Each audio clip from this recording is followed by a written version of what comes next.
स्वरूपिणी शिवा के आश्रय महादेव शिव अपने ध्यान को विराम दें। आंखें खोलें स्वामी। स्वामी, सती अवतार में हमने अपने पिता दक्ष प्रजापति के अन्याय से निराश होकर दक्ष यज्ञ के समय आत्म बलिदान किया, किंतु मेरी आत्मा अपनी अपूर्ण कामना पूर्ति के लिए भटकती रही। परम देव श्री महागणेश से परम ज्ञान प्राप्त करने के कारण ही मुझे अपने शक्ति स्वरूप का ज्ञान हुआ और हमने पुनः यह दिव्य रूप धारण किया। दक्ष यज्ञ में जो कुछ भी हुआ वो कष्टपूर्ण था। यदि तुम्हारे आत्म बलिदान के पश्चात भी तुम्हारे पिता दक्ष प्रजापति को दंडित न किया जाता तो यज्ञ और अनुष्ठान जैसे पवित्र कार्य धर्म संस्थापन के स्थान पर अहंकार एवं व्यक्तिगत संतुष्टि के माध्यम बन जाते। अर्थात शक्ति, तुम्हारे सती अवतार के पिता दक्ष प्रजापति ने उस भव्य यज्ञ का आयोजन अपने व्यक्तिगत स्वार्थ को प्रोत्साहन देने तथा पृथ्वीलोक पर गौरव सुनिश्चित करने के लिए ही किया था। सत्य है स्वामी। परमदेव श्री महागणेश के इस लीला संसार में किसी भी व्यक्ति का धर्म के मूल्य पर व्यक्तिगत स्वार्थ तथा व्यक्तिगत गौरव को प्राप्त करने का दिव्य स्वप्न कदापि पूर्ण नहीं होगा। धर्म और अनुष्ठान का उद्देश्य जन कल्याण, लोकहित तथा जीव मात्र का उद्धार ही हो सकता है, व्यक्तिगत स्वार्थ की पूर्ति नहीं। अर्थात सती स्वरूप में दक्ष यज्ञ के समय मेरा आत्म बलिदान उचित था स्वामी। हाँ देवी शक्ति, दक्ष यज्ञ का ध्वंस करके आपने व्यक्तिगत स्वार्थ संतुष्टि की जन्म ले सकने वाली अनुचित परंपरा का सदा सदा के लिए अंत कर दिया। इसके पश्चात कोई भी पृथ्वीवासी धर्म के मूल्य पर अपनी स्वार्थ सिद्धि पूर्ण करने के लिए दुस्साहस नहीं करेगा। आपके कल्याणकारी वचनों को सुनकर मेरा चित्त शांत हो गया। अब शिव की शिवा पुनः शिव से ही एकाकार होने की इच्छुक है। तुम्हारे बिना हम अपने आप को अपूर्ण तथा रिक्त अनुभव कर रहे थे। आओ, हमारे अस्तित्व में समाकर अपना स्थान ग्रहण करो।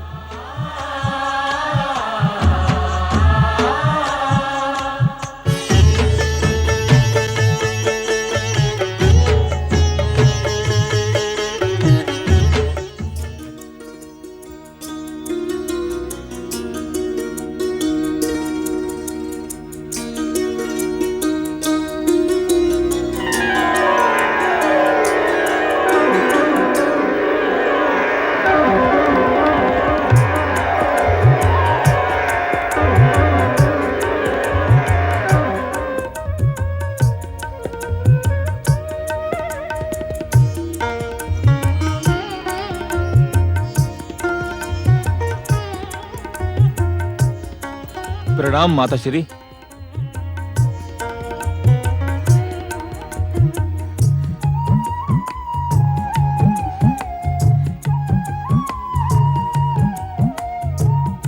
मुझे विश्वास नहीं होता कि तुम दीति के पुत्र हो। मैं आप ही का पुत्र हूँ माता, आप ही का प्रथम और ज्येष्ठ पुत्र। किंतु तुम वैसे क्यों नहीं हो जैसे कि हमने कल्पना की थी? अर्थात मैं कुछ समझा नहीं माता। पातालवासी दैत्य, नरांतक और देवांतक को देखकर ही हमने तुम्हारी कल्पना की थी, किंतु उनकी जैसा आतंक, अट्टहास, भयानकता और क्रोध कुछ भी तो नहीं है तुम में।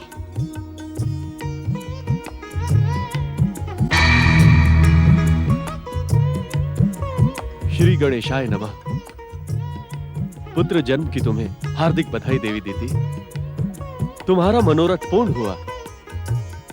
हाँ हाँ दीदी, मेरी ओर से भी आपको अनेकानेक बधाइयाँ। प्रणाम पिताश्री। आयुष्मान भव पुत्र। देवी दीदी, तुम्हारी इच्छा पूर्ति के लिए हमने अपने आराध्य श्री महागणेश की आराधना की थी। इसी कारण तुम दानव और मानव की महान संस्कृति के प्रतीक हो। अर्थात अर्थात इसका मन मानव के समान सौम्य और सदाचारी है, किंतु शरीर दैत्यों के समान कठोर है। पुत्र, देवी अदिति भी तुम्हारे लिए माता के समान है, इन्हें प्रणाम करो। प्रणाम माताश्री। कीर्तिमान भव पुत्र। तुम्हारा शरीर मेरे पुत्र इंद्र के वज्र के समान ही कठोर है, इसी कारण मैं तुम्हें वज्रांग ही कहूंगी। तुम्हें युद्ध में अपने अभेद्य शरीर के कारण कोई भी परास्त नहीं कर तुम्हें युद्ध में अपने अभेद्य शरीर के कारण कोई भी परास्त नहीं कर सकेगा। अदिति, मेरे पुत्र के कठोर शरीर की तुलना अपने पुत्र इंद्र के वज्र के साथ करके तुमने मेरा अपमान किया है। आशीर्वाद देते समय भी तुम्हारी दुष्टता स्पष्ट है। दीदी, मैंने तो वज्रांग को युद्ध में अपराजित रहने का आशीर्वाद भी दिया है। दिति पुत्र को किसी के भी आशीर्वाद की आवश्यकता नहीं है। तुम इस कारण प्रसन्न हो रही हो ना कि मेरा पुत्र देवांतक और नरांतक की भांति आतंकी और भयानक नहीं है। नहीं दीदी नहीं, तुम अन्यथा सोच रही हो। तो अन्यथा ही सुन लो। मेरी महत्वाकांक्षा इसे देवांतक और नरांतक से भी अधिक भयानक बना देगी। हाँ। देवी दीदी, तुम्हारी दुर्भावना हर बात को कितना अनुचित रूप दे देती है। इसके उत्तरदायी आप हैं। आप ऋषिवर, आपने अपने पाखंड का परिचय देने के लिए मेरे साथ कितना क्रूर परिहास किया है। ये तुम क्या कह रही हो दीदी? तुम्हारा पुत्र तो हमारे आराध्य श्री महागणेश की कृपा का प्रमाण है। आयु के कारण आपकी स्मरण शक्ति क्षीण हो गई है ऋषिवर। मैं पहले भी कह चुकी हूँ, दिति पुत्र को किसी के भी कृपा की आवश्यकता नहीं है। आप और समस्त देवता दैत्य विरोधी हैं। दैत्यों के साथ पक्षपात करते हैं। तुम क्रोध के कारण अन्यथा सोच रही हो दीदी। क्रोध मनुष्य का विवेक नष्ट कर देता है। शांत हो दीदी, शांत हो देवी। ऋषिवर, मेरा क्रोध तुम दोनों को भस्म कर दे, इससे पूर्व इस कक्ष का त्याग कर दे। जाओ।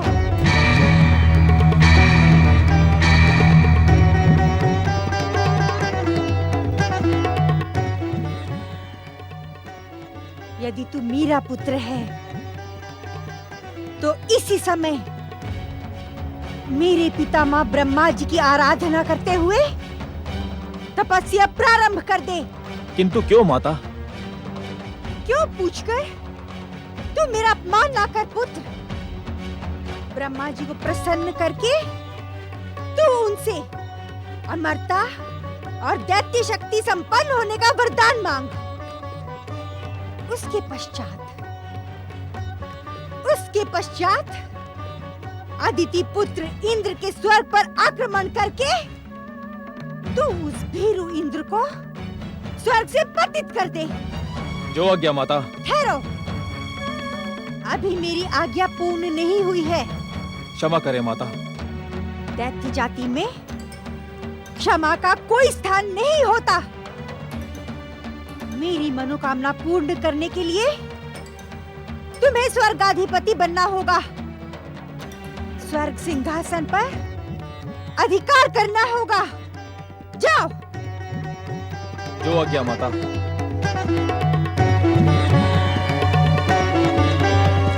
ओम महागणेशाय नमः स्वाहा।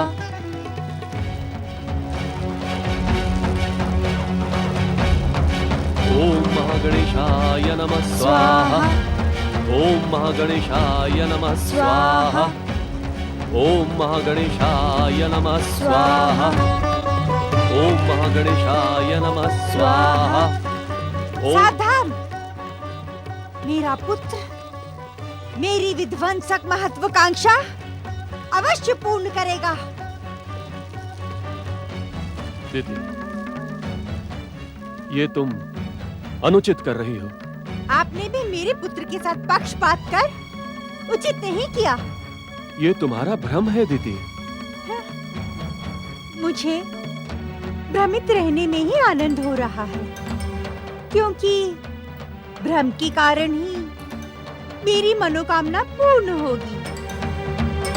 वीरू अदिति पुत्र इंद्र को पराजित कर मेरा पुत्र स्वर्गाधिपति बनेगा। मेरे पितामह ब्रह्मा जी से वो वरदान अवश्य पाएगा, अवश्य।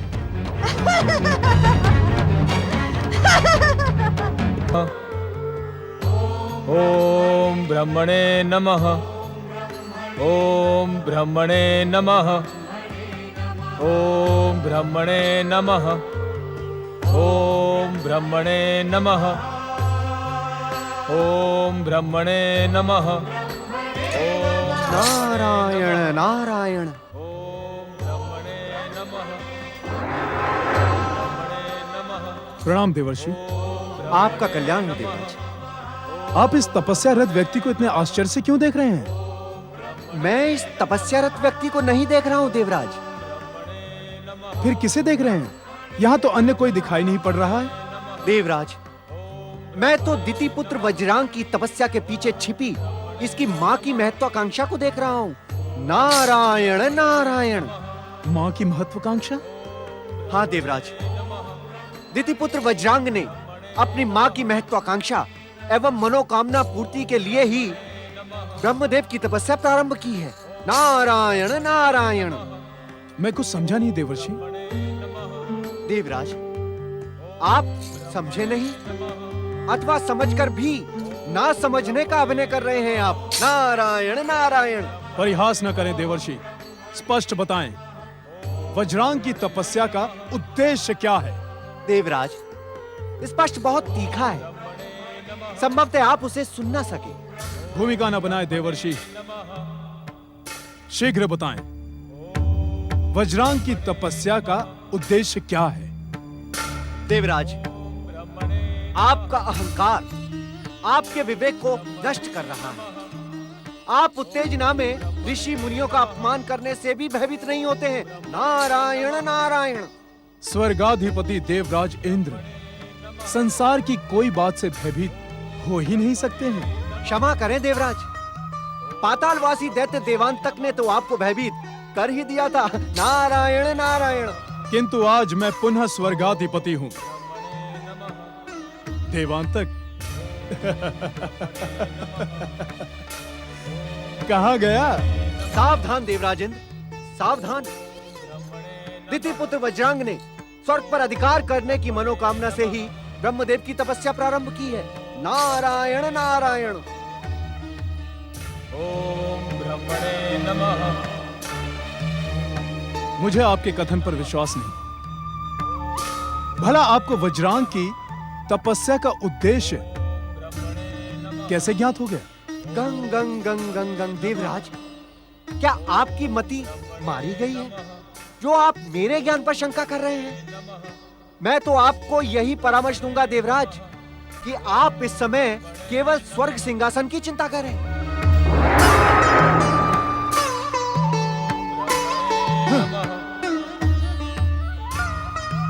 ओम ब्रह्मणे नमः। ओम ब्रह्मणे नमः। इस रोग का उपचार जानने के लिए मुझे ब्रह्मलोक जाना ही होगा। सृष्टि चक्र को गतिमान बनाए रखने तथा समस्त जीवों को आदर्श जीवन प्रदान करने के लिए अब ये आवश्यक हो गया कि श्री महागणेश सदा की भांति सृष्टि चक्र को स्वयं संचालित करें। परम देव श्री महागणेश ने निश्चय कर लिया कि अब संसार को धन ऐश्वर्य की देवी लक्ष्मी और विद्या ज्ञान की देवी सरस्वती की कृपा प्राप्त हो। इस निश्चय को पूर्ण करने के लिए श्री महागणेश ओमकार ध्वनि के साथ आकाश में प्रकट हुए।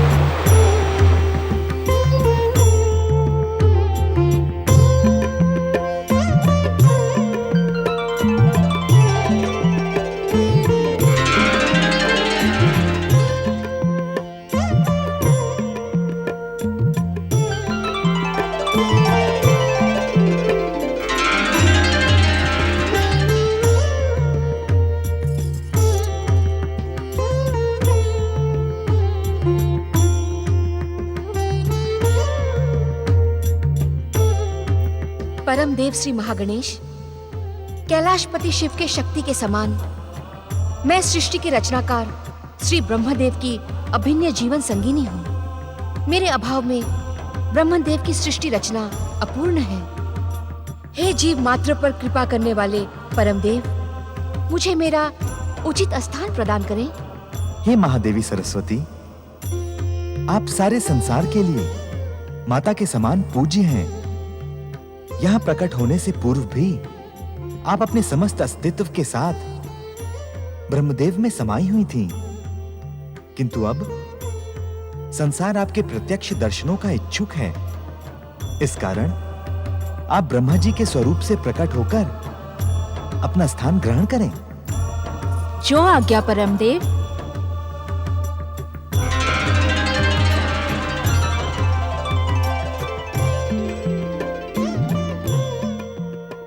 परमदेव श्री महागणेश, मैं सागर कन्या महालक्ष्मी हूँ। आपकी इच्छा मात्र पर सारे संसार को लाभ और वैभव की श्री प्रदान करना मेरा कर्तव्य है। मैं जगत पालक जगदीश्वर श्री हरि विष्णु की चिर संगिनी हूँ। आपकी आज्ञा से मैं वैकुंठवासी श्री विष्णु के चरणों में अपना निवास बनाने की इच्छुक हूँ। हे महादेवी महालक्ष्मी, आप जगत पूज्य हैं। आपकी आराधना तथा कृपा के बिना संसार का कोई भी प्राणी वैभव तथा श्री संपन्न नहीं हो सकता। हम आपकी इच्छा का आदर करते हैं। आप वैकुंठ जाकर अपना योग्य स्थान ग्रहण करें। जो आज्ञा